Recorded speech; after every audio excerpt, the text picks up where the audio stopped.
Bismillahirrahmanirrahim. Assalamualaikum dan salam sejahtera. Hari ini saya akan berkongsi bagaimana caranya untuk membuat kajian tindakan dalam konteks PDPC atau pengajaran dan pembelajaran di dalam kelas. Dalam Pelan Pembangunan Pendidikan (PPM) dalam konteks kajian tindakan, ia merupakan satu usaha yang mempertabatkan profesion perguruan melalui strategi pelaksanaan perluasan R&D serta penambahan perjawatan dan peluang naik pangkat guru, iaitu di mana apabila guru-guru ini membuat kajian tindakan, peluang untuk mereka menjadi guru cemerlang adalah lebih diutamakan. Selain itu, dalam fokus memantapkan latihan perguruan, ia juga memantapkan kerjaya kita sebagai seorang guru. Seterusnya, kajian tindakan dapat meningkatkan pembudayaan penyelidikan di kalangan guru dan memberi peluang ke arah peningkatan profesional secara berterusan.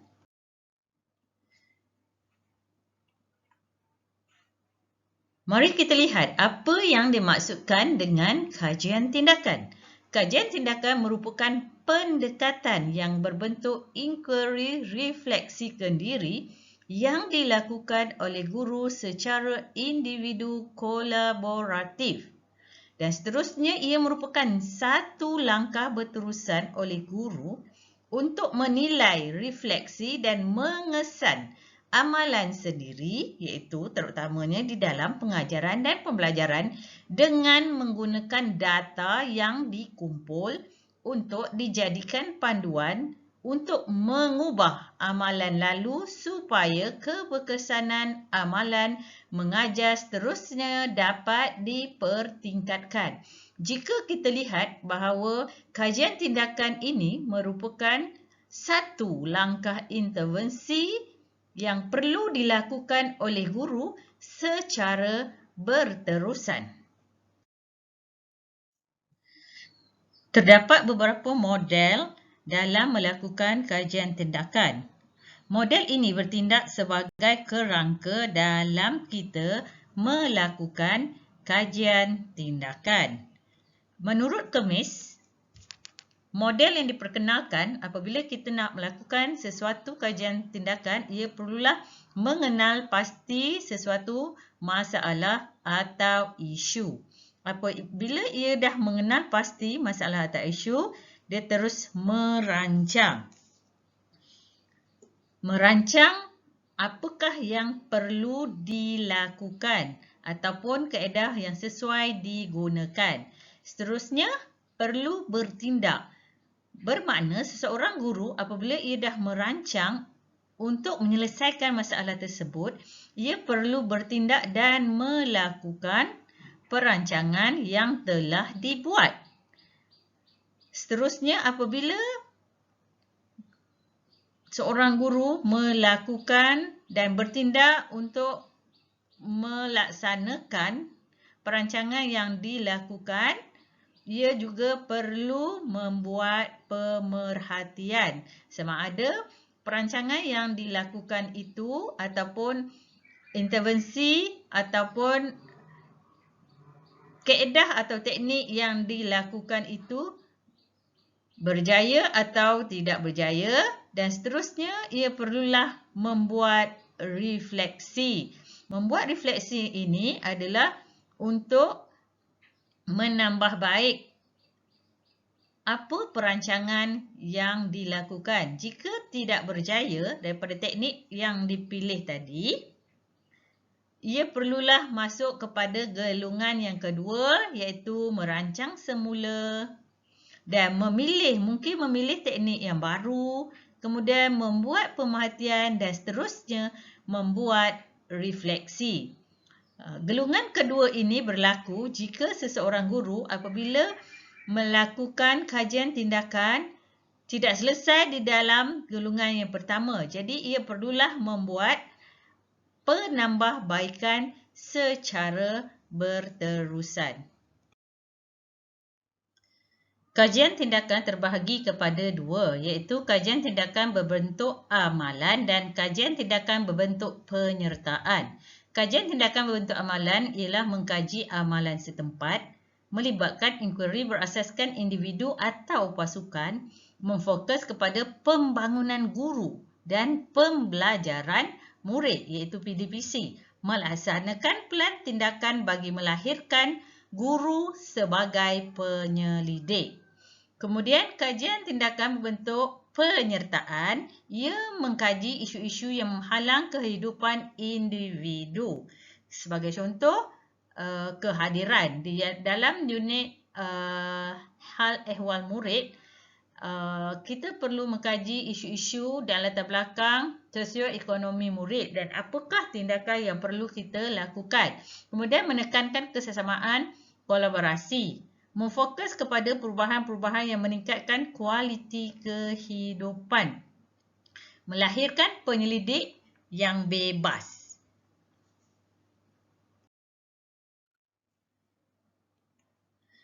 Dalam kita melakukan kajian tindakan, ia terbahagi kepada dua peringkat. Pertama adalah peringkat proposal. Proposal ni merupakan kertas cadangan.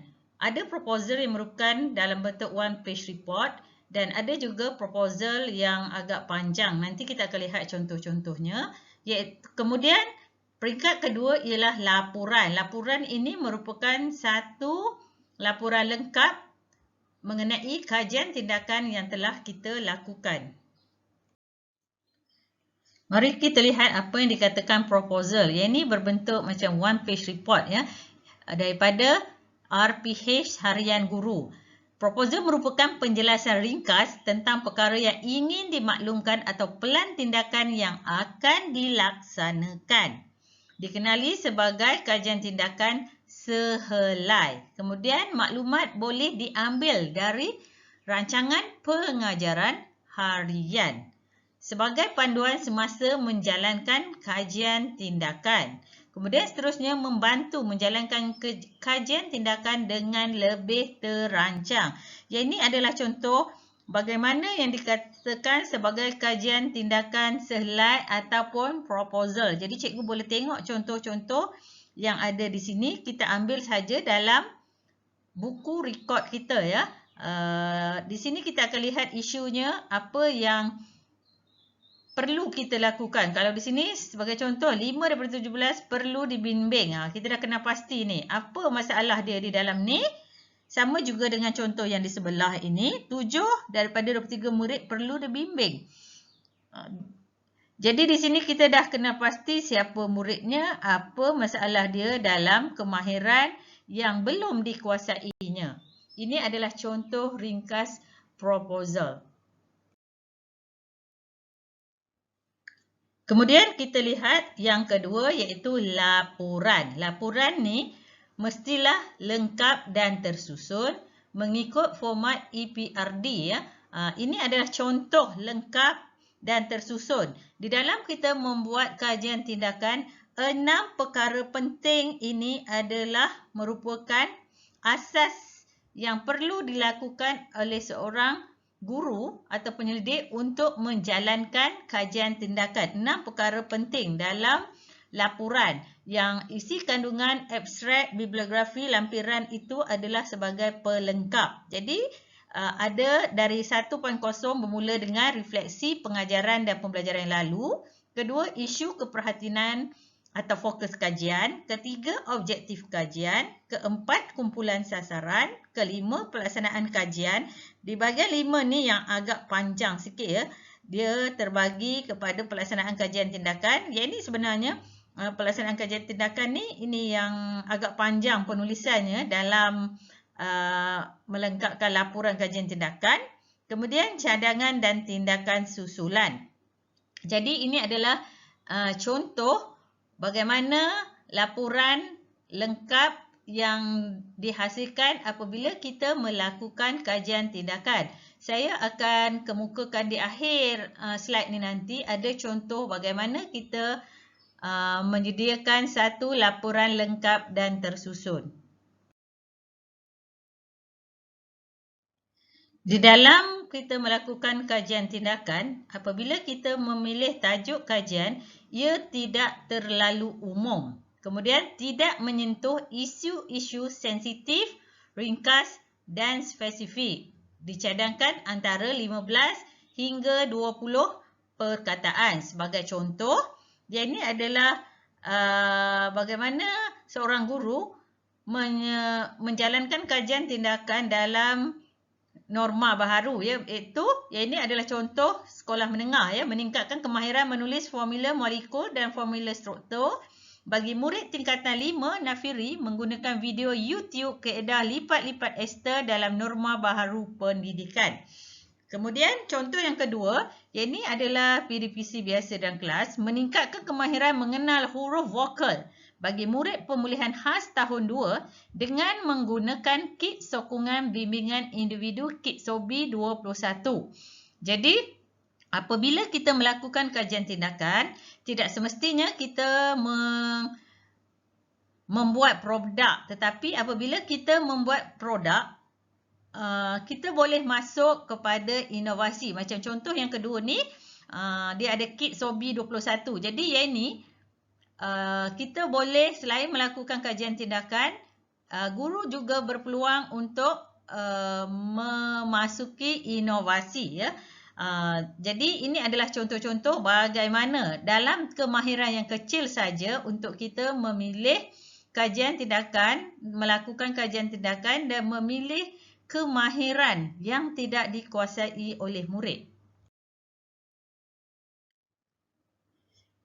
Seterusnya kita lihat apabila kita menulis abstrak. Apabila kita menulis abstrak, abstrak ini merupakan sinopsis atau ringkasan yang menggambarkan keseluruhan kajian. Kemudian ditulis dalam satu perenggan dan mudah dibaca. Okey, jadi abstrak ini adalah pelengkap, saya kata. Macam saya kata tadi, abstrak ini adalah salah satu pelengkap. Dia merupakan gambaran keseluruhan kajian tindakan yang kita lakukan. Jadi di sini ada dua contoh yang boleh kita tengok bagaimana penulisan abstrak. Okay. 6 perkara penting yang perlu kita lakukan apabila kita menulis pelaporan kajian tindakan. Pertama, kita perlu merefleksi. Refleksi ini merupakan tindakan merefleksi diri bagi melihat kekuatan dan kelemahan amalan kendiri dalam bilik darjah. Diri kita sendiri, ya, apa yang kita nak reflect, apa kekuatan, apa kelemahan. Kemudian mengingat kembali pengalaman yang telah dilalui dan membuat penilaian. Seterusnya, masalah dan isu dapat dikenal pasti. Kemudian merefleksi boleh dilakukan di atas pengalaman dilalui diri sendiri, murid, kemahiran isi, kandungan, persekitaran, bahan pengajaran, komunikasi dan PDPC. Ini adalah dua contoh bagaimana kita menulis refleksi. Contoh yang pertama ni, dia nampak jelas apa masalah yang dihadapi oleh murid, apa kekecewaan atau perasaan dia. Kemudian yang kedua ni pun, dia berdasarkan kepada keputusan peperiksaan lalu, apa perasaan dia, kemudian apa yang hendak dilakukan. Jadi yang ni ia apa masalah murid. Yang ni dia dah kenal pasti apa masalah yang dihadapi oleh murid dan apa yang hendak dilakukan terhadap murid tersebut. Itu merupakan serba sikit tentang refleksi. Perkara kedua yang perlu kita lihat di dalam melakukan kajian tindakan iaitu apakah isu keprihatinan ataupun fokus kajian. Fokus kajian ini mestilah jelas dan tepat. Kemudian, kenyataan atau keterangan menjelaskan isu atau masalah. Fokus kepada isu kecil atau tajuk yang kecil saja. Iaitu macam saya cakap tadi, kemahiran yang kecil di dalam PDPC. Apa yang guru lakukan? Kenapa ia berlaku? Jika masalah ini tidak diatasi, apa perkara yang dijangka akan berlaku?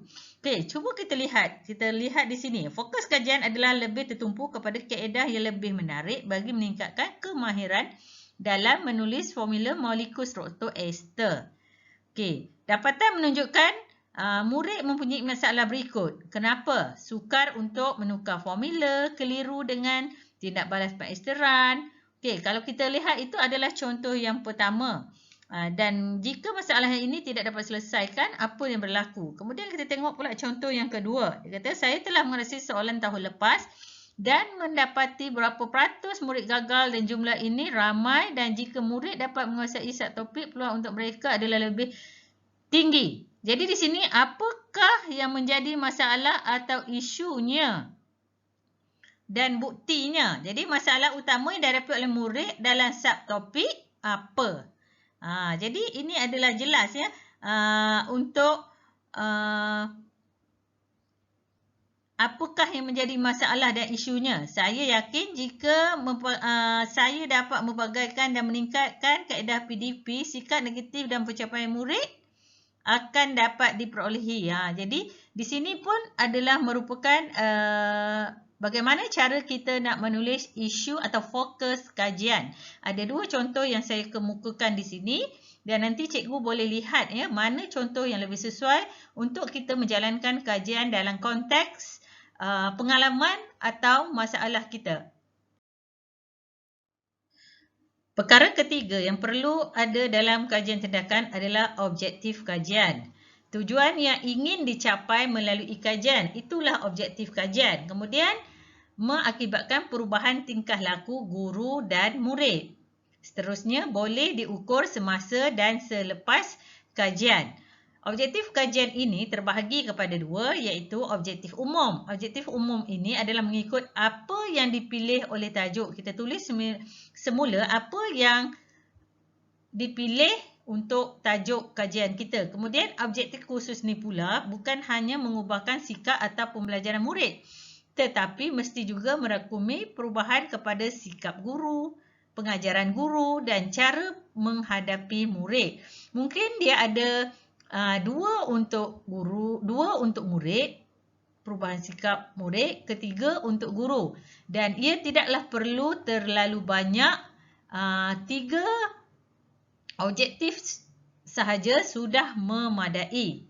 Perlu memenuhi syarat tertentu seperti dapat diukur, dinilai, boleh dilaksanakan dan menjawab masalah yang dikaji. Berikut merupakan beberapa contoh untuk kita menulis objektif kajian. Okey, objektif umum dia, contoh yang pertama iaitu meningkatkan kemahiran menulis formula molekul dan formula struktur ester bagi murid tingkatan 5 dan free menggunakan video YouTube kaedah lipat-lipat ester dalam norma baharu pendidikan. Ini merupakan tajuk kajian pengkaji ya. Kemudian objektif khususnya, okey, kalau kita lihat dua lebih kepada murid dapat meningkat kemahiran menulis molekul formula ester dengan betul. Kedua, murid dapat meningkat kemahiran menulis formula struktur ester dengan betul. Ketiga, kita lihat untuk guru dapat menambah baik amalan di dalam pengajaran dan pembelajaran. Begitu juga dengan contoh yang kedua, iaitu objektif dia, tujuan kajian ini ialah apa? Ikut seperti tajuk. Kemudian objektif khusus jika boleh diukur adalah lebih baik. Ya, peratus murid lulus meningkat sekurangnya berapa peratus banding peperiksaan pentadsiran pertengahan tahun. Ini dia berbandingkan dengan peperiksaan lah. Mungkin kalau ada data kita boleh bandingkan lah ujian pra ke ujian post. Kemudian murid dapat menyelesaikan sekurang-kurangnya apa? Item dari berapa? Guru dapat meningkatkan peratus penilaian pasca ujian sebanyak berbanding pra-ujian. Ini juga boleh ya kita tulis sebagai objektif khusus. Kemudian peningkatan murid sekurang-kurangnya sebanyak berapa peratus dalam soal selidik yang diedarkan. Mungkin kita ada soal selidik kan. Jadi antara dua-dua contoh ni, mana yang bersesuaian dengan cara kajian kita, cikgu boleh ambil mana-mana contoh daripada sini dan boleh rujuk juga daripada buku panduan kajian tindakan yang lain ya, yang dikeluarkan oleh EPRD. Yang keempat adalah kumpulan sasaran. Kumpulan sasaran ni kita perlu nyatakan bilangan pelajar yang dikaji. Kumpulan pelajar yang diajar oleh guru. Contohnya tadi 7 daripada 23. Yang itu yang kita kaji. 7 daripada 23 kan. Maknanya 7 orang murid dalam kelas tersebut. Nyatakan kelas yang dikaji. Nyatakan kelas yang dikaji sebagai contoh kumpulan sasaran. Kajian ini difokuskan kepada 7 orang murid dari tingkatan 5 Nafiri yang terdiri daripada 2 orang murid lelaki dan 5 orang murid perempuan. Dinyatakan jantina tapi kaum tu tidak perlulah. Maksudnya berapa orang murid, berapa lelaki dan berapa perempuan. Ataupun kita boleh buat cara yang kedua. Murid terlibat adalah dari kelas mana. Kelas ini terdiri daripada berapa orang. Tumpuan kajian saya adalah kepada siapa? 7 orang murid ke? Jadi boleh ditulis dalam 2 cara ya. Jadi cikgu boleh pilih mana-mana cara untuk melaporkan hasil kajian tindakan ini. Bahagian yang seterusnya adalah bahagian pelaksanaan tinjauan. Pelaksanaan awal masalah iaitu tinjauan masalah. Bahagian pelaksanaan ini merupakan bahagian yang paling panjang dalam kita menulis laporan kajian tindakan. Ia bermula dengan tinjauan masalah. Okey, di sini dia ada menunjukkan beberapa contoh, ada 2 contoh bagaimana kita melaporkan pelaksanaan kajian. Iaitu yang pertama, contoh yang pertama dia ada cerita sikit tentang pelaksanaan kajian. Dia walaupun ni ada contoh yang dia tulis di sini, kemudian baru dia masuk kepada tinjauan masalah. Sebelum langkah yang seterusnya diambil dalam kajian tindakan ini, tinjauan terhadap masalah dikenal pasti dibuat bagi memahami lebih mendalam punca masalah yang timbul.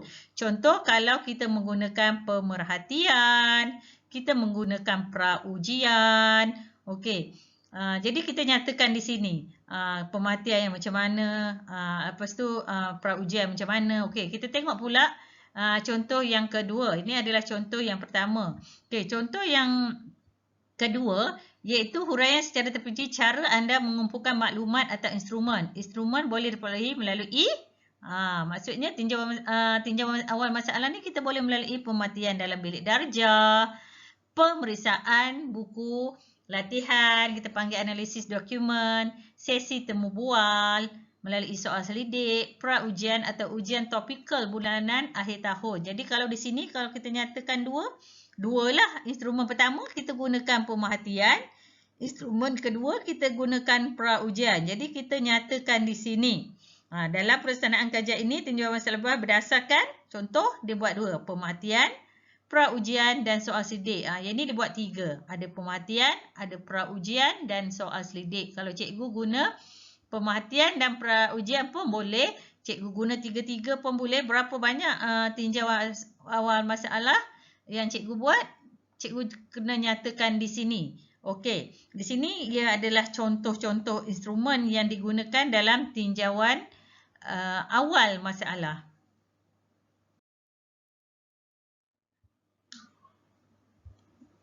Bahagian kedua dalam pelaksanaan kajian adalah analisis tinjauan masalah. Analisis tinjauan masalah merupakan mengumpul data menggunakan beberapa instrumen kajian seperti pemerhatian, ujian pra, analisis dokumen seperti hasil kerja murid, PBD, keputusan ujian peperiksaan, soal selidik dan temu bual. Jadi, berapa banyak yang kita gunakan dalam bahagian pertama? Di bahagian kedua ini kita menganalisis tinjauan masalah berdasarkan data untuk mendapatkan gambaran awal bagi memahami lebih mendalam masalah yang dikenal pasti. Jadi ini adalah 2 contoh daripada analisis. Okey, yang pertama ni adalah analisis pemerhatian. Melalui analisis pemerhatian apa yang dijalankan. Okey, di sini kita nyatakan dalam analisis pemerhatian ni. Kemudian dalam analisis contoh yang kedua dia buat ujian pra. Jadi apa hasilnya? Kemudian contoh yang kedua di sini adalah analisis tinjauan masalah melalui pemerhatian. Jadi berdasarkan pemerhatian sebelum kajian dijalankan terhadap kumpulan sasaran didapati murid kurang berkeyakinan untuk menjawab soalan dilakukan oleh guru secara lisan mereka menjawab dengan secara yang apa dan tidak apabila guru menyoal. Jadi ini ada melalui pemerhatian. Lepas tu buku latihan mereka juga memberi gambaran. Ni kan daripada tinjauan masalah tadi, analisis pemerhatian daripada hasil kerja murid tadi. Kemudian analisis pra-ujian. Ini dia telah melakukan pra-ujian. Macam yang ni tadi dia melakukan ialah samalah ujian pra kan. Pra-ujian. Okey, jadi ini dia dapati markah ada berapa. Jadi dia nyatakan di sini ya. Dia nyatakan segala dapatan adalah dibagikan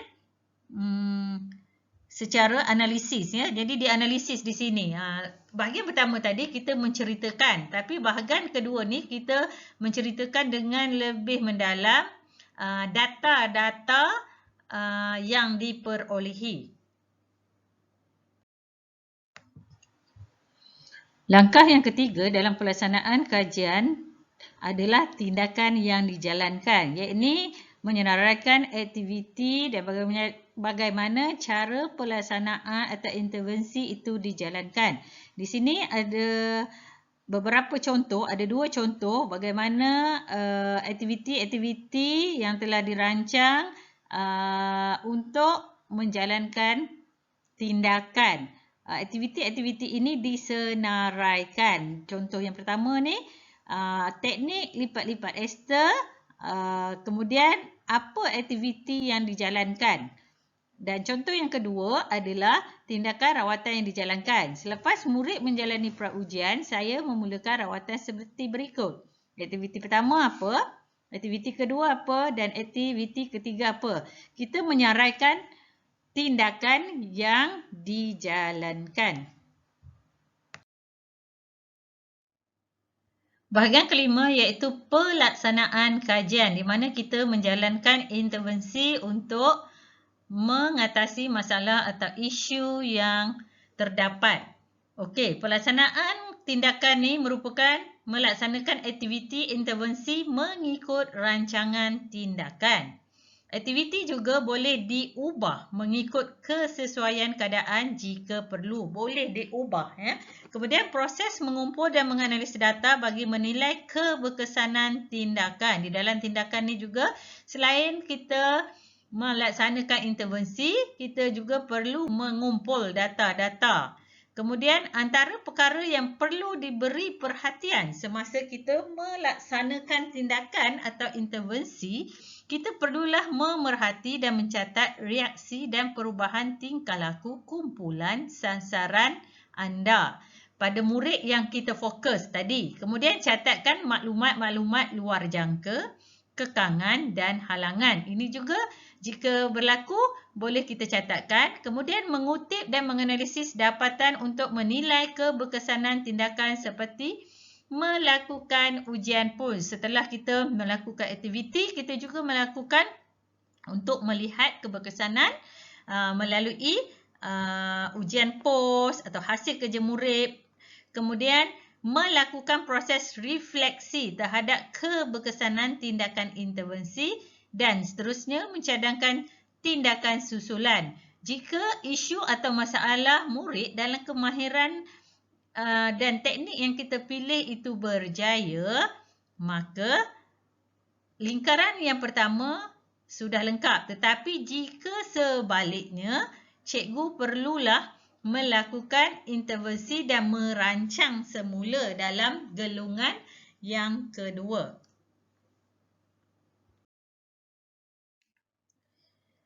Dalam pelaksanaan kajian, ini merupakan contoh bagaimana kita melaporkan di dalam kajian tindakan. Ada 2 cara yang saya tunjukkan di sini. Okey, cara pertama, ia menunjukkan aktiviti pertama yang dilakukan oleh guru. Iaitu sebagai contoh, guru memperkenalkan kaedah lipat-lipat melalui perkongsian video kepada murid tingkatan 5 dan diberikan dalam kumpulan Telegram. Okey, di sini dia bagi contoh apa aktiviti yang dilakukan. Kemudian apa pemerhatian guru. Kemudian dia menulis terus kepada refleksi. Lepas tu yang keduanya ini adalah contoh aktiviti mungkin yang kedua ni. Aktiviti yang kedua, guru membuat pemerhatian dan juga membuat refleksi. Maksudnya setiap aktiviti itu turutan dia adalah pemerhatian dan refleksi dalam pelaksanaan tindakan. Tetapi jika kita nak buat cara penulisan yang macam ni pun boleh. Kajian tindakan ini telah dilaksanakan dalam tempoh berapa hari. Semasa menjalankan kajian ini, saya telah kemudian saya telah memperuntukkan apa. Kemudian murid telah menjalani pra-ujian, pasca ujian. Selepas pasca ujian, murid diminta mengisi borang soal selidik. Ini dia menceritakan secara keseluruhan. Okey, berdasarkan pemerhatian saya teknik, dan kita boleh gunakan cara penulisan, pelaksanaan dan pemerhatian. Sama ada boleh gunakan cara yang pertama, aktiviti, pemerhatian, refleksi, ataupun kita boleh tulis secara keseluruhan yang begini. Jadi nanti contoh-contoh ni saya akan bagi dalam di akhir slide ni nanti ya. Jadi cikgu boleh menceritakan bagaimana cikgu melaksanakan kajian ini.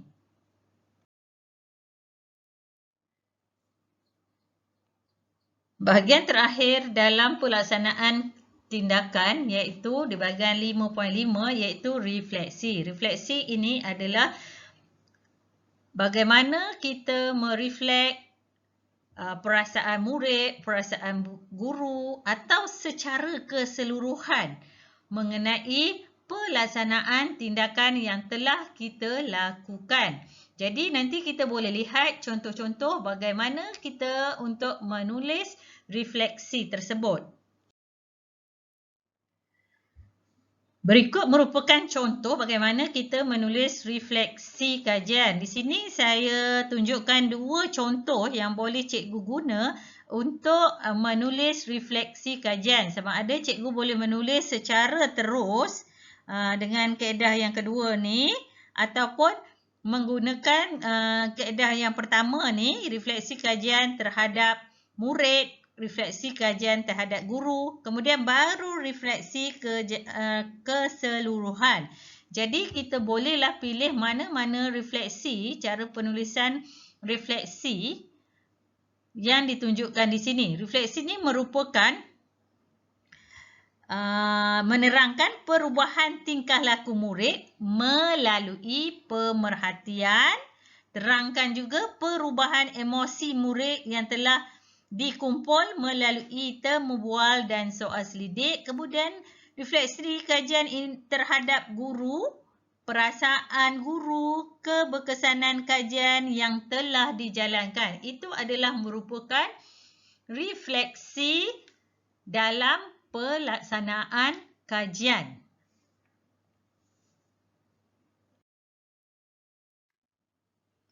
Bahagian ke-6 dalam pelaporan kajian tindakan adalah cadangan dan tindakan susulan. Cadangan ini merupakan cadangan yang kita fikirkan sesuai untuk kajian seterusnya, ataupun tindakan susulan penambahbaikan bagi kajian yang kita lakukan mungkin kerana teknik yang kita gunakan tidak berjaya. Jadi di sini ada dua contoh ya. Ada dua contoh bagaimana kita menulis laporan cadangan dan tindakan susulan.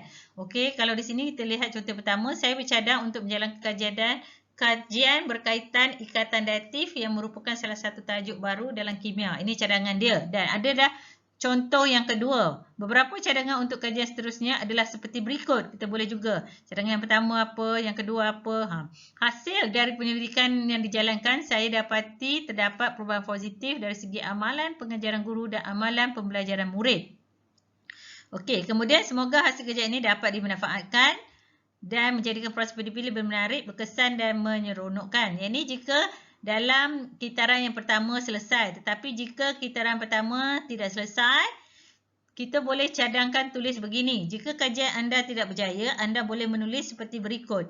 Oleh sebab kajian yang telah saya jalankan tidak berjaya, maka saya akan menggunakan tindakan aktiviti lain untuk menangani isu ini. Jadi dalam pelaporan tu boleh tulis kalau tak berjaya, apa yang kita perlu gunakan untuk mencapai objektif dalam kajian tindakan kita.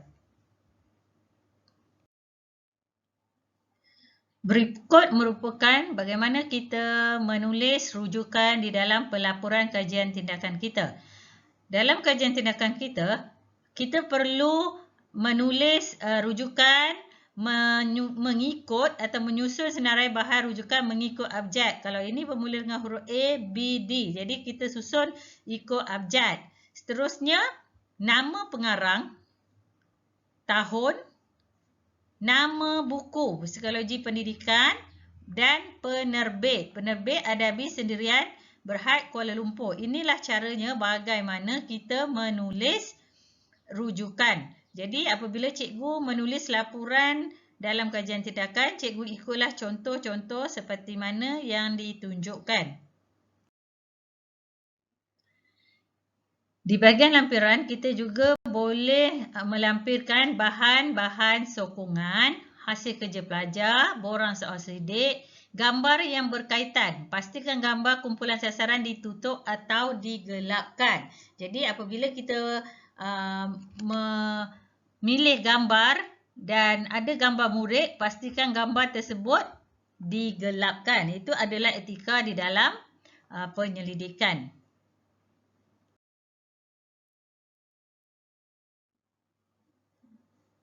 Berikut merupakan contoh laporan kajian tindakan dan tapak penulisan kajian tindakan. Jadi cikgu bolehlah melihat link yang saya sertakan di sini dan dijadikan panduan apabila cikgu melaksanakan kajian tindakan kelak. Semoga perkongsian ini bermanfaat dan cikgu boleh menghasilkan kajian tindakan dalam konteks masalah dan isu PDPC di dalam kelas cikgu sendiri dan boleh dikongsikan bersama rakan-rakan yang lain. Jadi itu sahaja perkongsian saya pada hari ini. Okey, sekian. Terima kasih.